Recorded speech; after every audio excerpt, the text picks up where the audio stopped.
What's up, guys? So this is a live training call with some of my sellers earlier in the company, like roughly a month ago, and it's really important to just pour your knowledge and wisdom into people. And yes, from the top down, but also ask everyone else what's going on, what do they need, what do you think of this, what do you think of that? Because it's not just like you from the top down kind of telling everyone what to do. Like, yeah, you are good at what you do, but you can't just kind of let your ego dictate that, right? Like, ask for everyone else's opinions. Invest in people because it's going to yield exponential results as opposed to just doing everything yourself. So invest in people. I hope you guys get some value from this call. There's lots of amazing information, and just watch it. Hopefully you guys get some value, and again, invest in people, learn from them and let them learn from you, and build a team, build a community, because building the community and the team is so important if you want to go far, right? Like, you know the saying, if you want to go fast, go alone. If you want to go far, do it with the team, right? So I hope this training call gives you guys a sense into how to set, maybe even into the sales calls a little bit, and just kind of how to manage and build the team when it comes to the setters and everything on the front end. So I hope this is of value, and enjoy. Hey, what's up, Dean? Is that what happens? Brother. In the morning, Outside, it's a little loud, so I'll just unmute when I'm talking. But No, you're good, G. Damien, your setting calls are really good. I like the way you kind of made it seem effortless.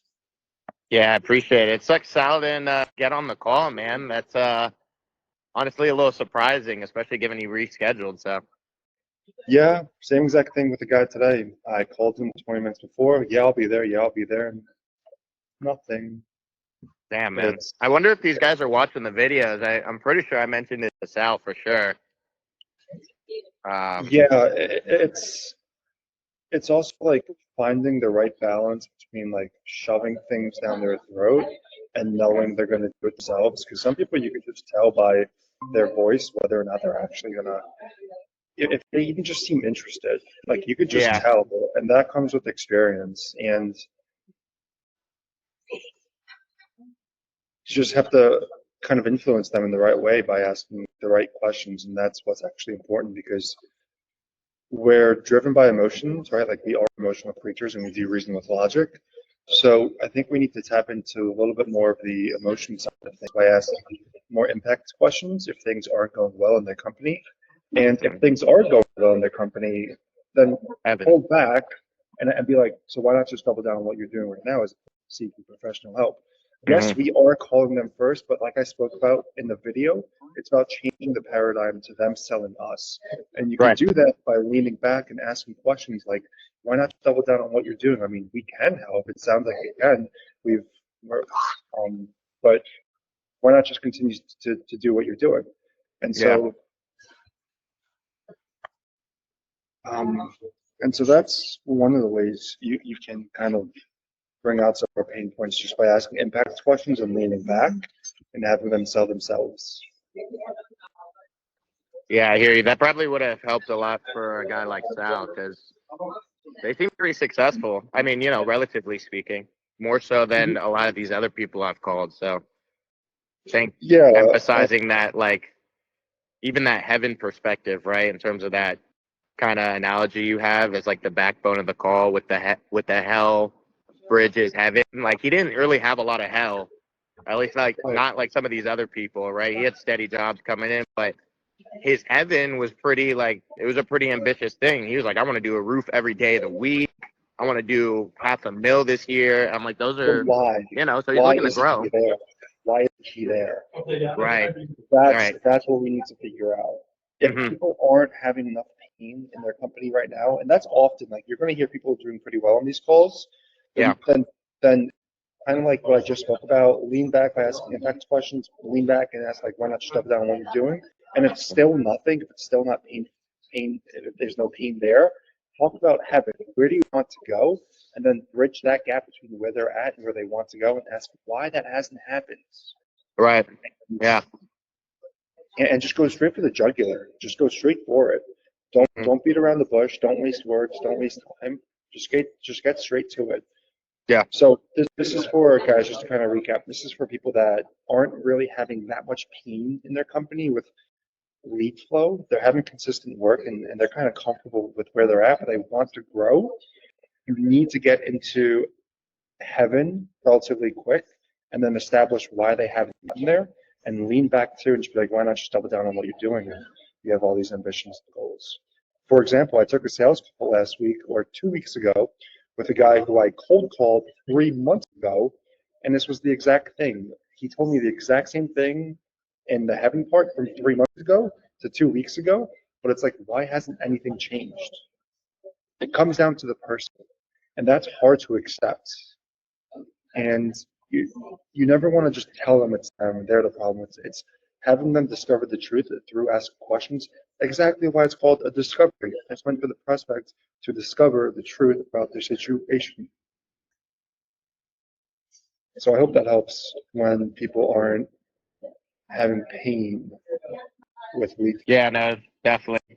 And yeah, like you said, I feel like obviously our ideal people will have it'll be more about heaven than hell, because I think just the service in general, like people kind of have recurring clients. They typically have like a decent referral system or just like backbone where like they're getting some base level of people coming in, right? If they're a serious company, right? If they're serious about what they do.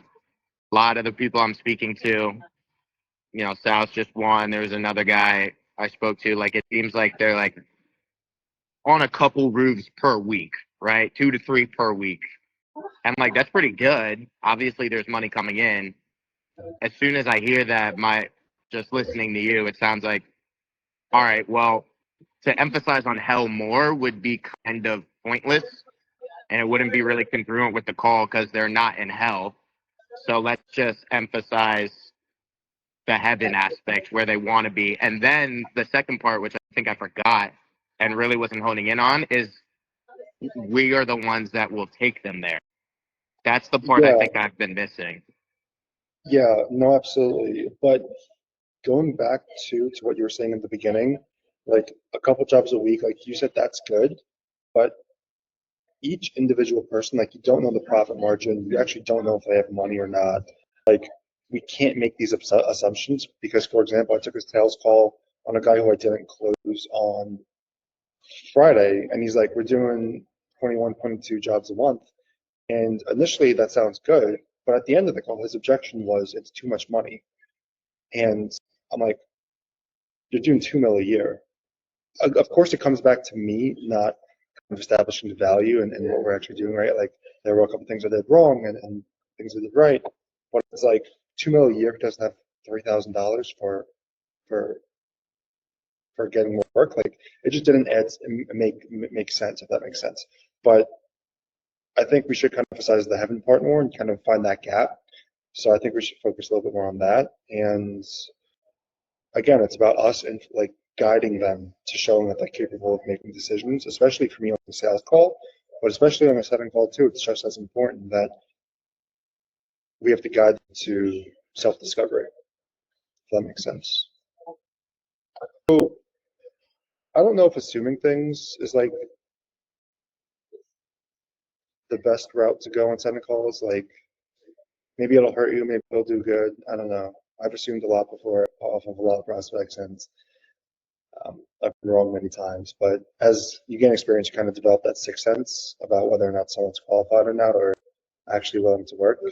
But also, guys, I follow up with all the leads myself for the no-shows, so you don't have to worry about that. I'll book people back in, but on those calls, I'm extremely direct and like super straight. Like within the first 60 seconds, I'm like, listen, man. I mean, I know what people pull up on our end. It's not about what we can do, but rather, are you actually serious about getting more work? Because we've already scheduled twice or 3 times or whatever it is, and that's what I do on the follow-up call if they're a no-show, because it is disrespectful. Like I'm sitting here like a jackass waiting for 15 minutes. Like there are other things I could be doing. Because we were talking about, well, we spoke about yesterday. It's like if they were meeting their dream celebrity or whatever it is, like they would show, they would make time for it. And I think it just comes down to not thinking it's important enough. So it's on us to kind of establish that and make them realize how it is. But yeah, guys, What else? Sam, what are you guys thinking? Yeah, I feel like we could be like have more authority in the calls, like you have a stricter tone, just letting them know that it's not okay to just say, yeah, I'll show up tomorrow and then do nothing. Just letting them know like it's not something they can do whenever they want. Yeah, and also asking fuel, like why is this important to you now? Yes, we did reach out first to them, but again, it's about changing the paradigm and them selling us.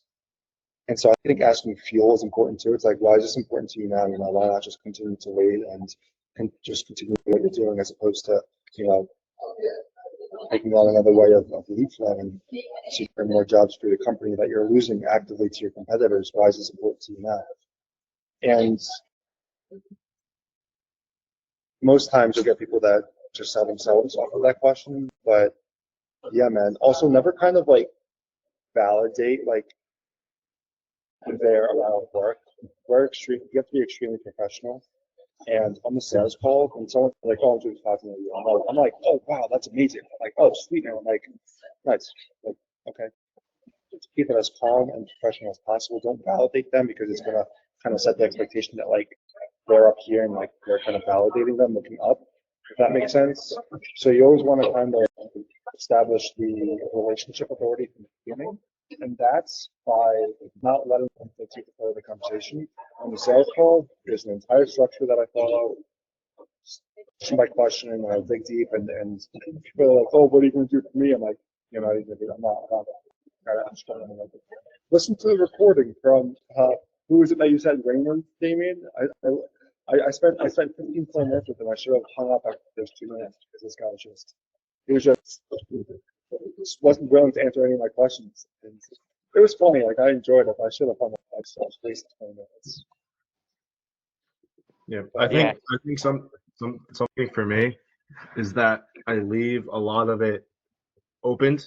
I don't follow up with the, does that make sense? Do you understand? I kind of leave things open, and I'm definitely going to work on that today after this. And something else is that I kind of let them take control of the call sometimes, which I've noticed, and it leads to questions, at least to them asking like more in-depth questions that would be for you on the sales call, and I'm not really Yeah. able to answer that. So I think something today I will be working on is that leading with, does that make sense? Do you understand? After I finish a sentence, and taking more control and having more authority and tonality on the calls. That is something that I will be working on that I've noticed I've been lacking in. It's been Yeah. leading the conversation into like a not awkward direction, but a more uncomfortable direction because they start asking questions and leaving it open to something that you would be answering on your sales call. Yeah, like Mosh, she started talking about like how do we target on Facebook Can you say on that the again? site. You Bring the mic up to you a little bit. Yeah. can you hear me? Yeah, it's a little bit better. Yeah, like you were talking yesterday about like how we target people, how old their roofs are, and like we just letting these people ask questions left and right. And you kind of have to it's more so for me to be flexible with different personalities on the sales call because I've started off sales calls before with people who are like super type A, super business, like and just what can you do for me? I don't really need any of this explanation. Like I've saw people like that before, but on the seventh call, you're going to get those people as well, and like you experienced yesterday. Um, now with those people, just be straight up. Just be like, listen, man, I'm not going to throw any of the sales garbage at you, but we do need to actually understand your company first to see if we can help you guys. And from there, I mean, we could discuss the future steps, but is it cool if I just ask you a few questions about your company and then go from there? And you kind of have to tailor it to the different personality types, but establishing authority from the beginning is extremely important because if not, it's going to establish the relationship, the future relationship. And again, guys, it comes down to two main points. Do they have problems and do they want to help those problems themselves? Like those people that you booked, like for yesterday, they canceled like 10 minutes beforehand, and they just weren't answering any of my calls to reschedule them. But they're very business oriented and direct and want to go straight to the point, and that's fine. But you still have to ask these questions. Don't talk about targeting. Don't talk about like qualifying leads. Don't talk about any of that stuff.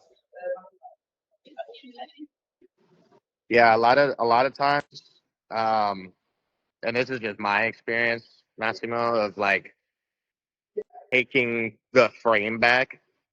Like my personality type is pretty laid back. Like I feel like I'm pretty chilled and casual sometimes, which the con is sometimes that leads to some other people trying to take control of a call.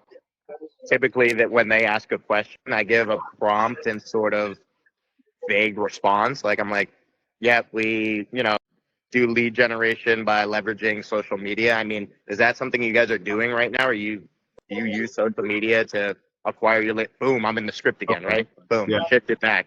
So like I answer, but I don't feel the need to go into the details. I almost answer and then my question follows up on my answer. I'm not sure if that makes sense. Like No, I it got kind you. of leads into my next question. Okay. I think another question I have for Marco or anyone else, if you can answer, instead of saying, "Hey, just know more about your company," I have a few questions to ask you. I feel like that's very salesy and maybe even Yeah, pushy. there are other things that, yeah, there Another are way other to go ways. about that instead of me. I mean, yes, you can like throw in the questions like, "Oh, like by the way, like how many jobs a month are you doing?" Not like I have questions, answer them. Like I feel like that's a little pushy. Is there a way to go about that? Yeah, another way, just going straight for the jugular, is this. Yeah, man. So I need to kind of see kind of where you're at, what you've done, and where you're going to see if we can identify some missing gaps in lead flow that's causing you guys to lose active jobs to your competitors every single. And like that's like touching into like the fear part of things, like actively losing jobs to my competitors and finding gaps in the lead flow. You can kind of open with that too, and that's another way to do it. Yeah, you could start trying out with that. But your question was, is there other ways to open? Yes. I mean, open in the sense of asking questions, not like right off the bat of the call.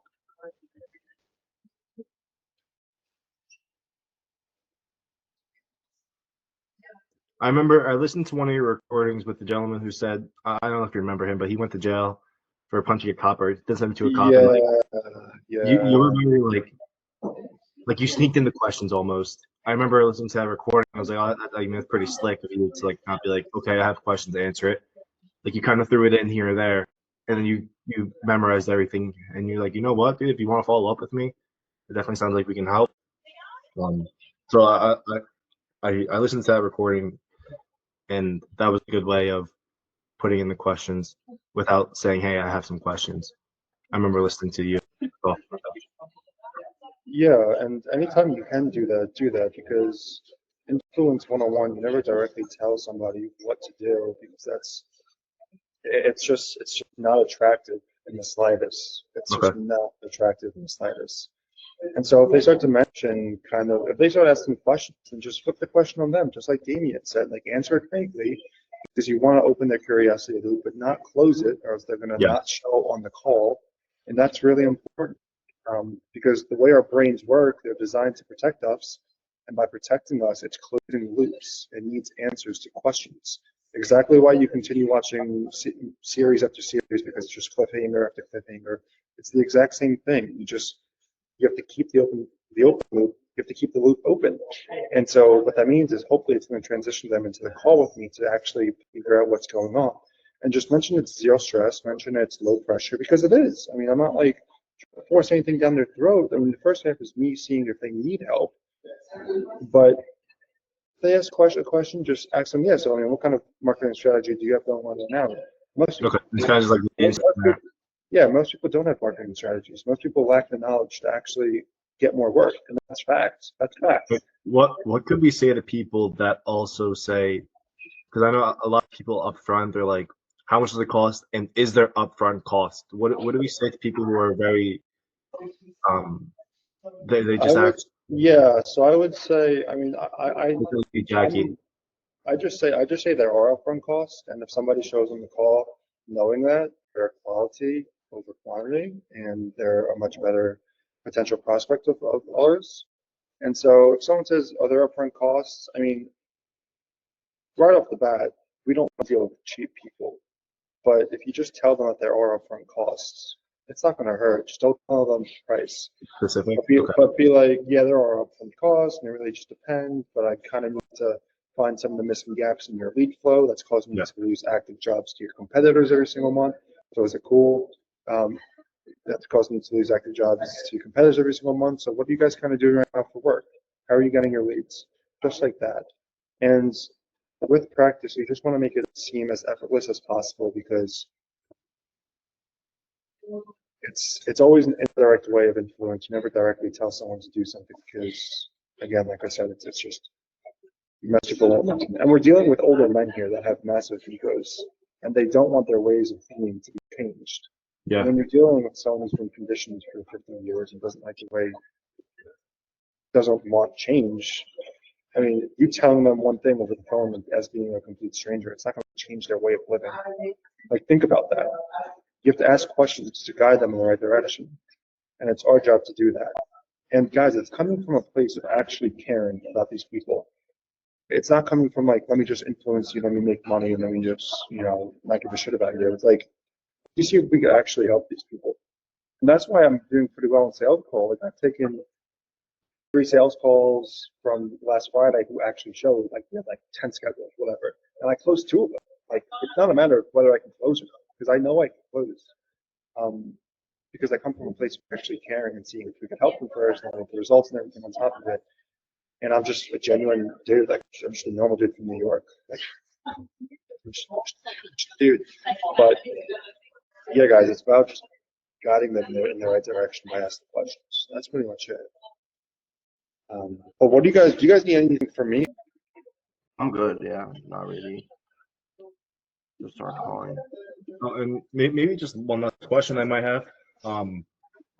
For companies that are not doing a month, they do, let's say, 1 to 2 jobs a month, and we bring them to the quote unquote hell. And would we even bother to ask them why haven't they doubled down on what works best if they're only doing like 1 to 2 jobs a month, or should we just No. Always double down because these people don't explore realize. in the heaven? Yeah, always double down. Wait, what do you mean? Yeah, ask them why not just double down on what you're doing right now. If they're only doing 1 to 2 jobs a month, obviously they're not satisfied with that, knowing that they could be How do doing you more. know? How do you know? You're making those assumptions. Sure. Okay. You're right. That's what I was talking about. Don't make assumptions. Treat everyone the same and figure Okay. out what problems they're having. You don't know if they're uncomfortable because if they were truly uncomfortable, they'd change their situation. Sure, so that could be like 1 or 2 like big jobs, I guess. Yeah. Yeah, Depending. True. yeah. Okay. Okay. I see. I'm all good. All right. What else is going on outside of work? What are you guys up to? Sam, you at the gym today? Yeah. No, not really. No, slacking. Today I didn't. But I'll do it the afternoon. It's 11, so yeah, I'll do it later at night. No, but I was slacking off because yesterday I didn't go. I was tired, but today I said I've got to go today, so I'm going definitely. Even if it's at night, I'll go. Whatever, bro. Gotta make it work. Yeah. Damien, how's the job? How's the construction job? Yeah, it's good, bro. It's good. It's kind of busy, middle of the week kind of vibe. So, you know, in and out, in and out. But Yeah, man. yeah, there's a lot going on, to be honest. We're moving our trailer. Got a lot of subs on site too, so it's kind of the height of the project right now. Sweet. That's cool. Good stuff. Marco, how are you feeling about your High Rocks competition? I feel good, bro. I'm ready. I have a 10K later today with the run club, and then I'm ready. I'm so ready for it. Feel What's amazing. 10K, like 6 miles? Yeah, it's 6 miles. But when you're doing it in the village, it feels like 2. It's 7. Yeah.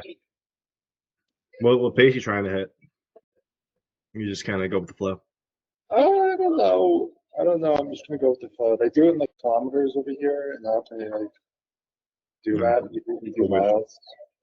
I think we do 2 kilometers at a time, and then a workout. I think that's like a mile, like 1.2 miles. Cool. Yeah, guys. But I really hope this helped you guys say lots of value on this call for sure. So I'm going to send a link to this video right now back in the chat. If you guys have any things you want to go over, rewatch it 100% because you miss things the first time through, and that's completely fine. Like myself included, like whether I'm reading a book or watching a video, you always miss things the first time through. So I'm going to send a link to this video in the chat, and then y'all, if you guys need any other material, I'm going to get that video to you guys. But if you guys need anything else from me, let me know. And SMS is going to be sent out in like 20 because I'm going to be on the run after. So I'm gonna send out right now or like in 20 minutes. Yeah, guys. All right. Awesome, guys. Good 30-minute conversation. Let's get up. Let's Awesome. get it. Yep. Deuces. Thank you, boys. And bye, guys.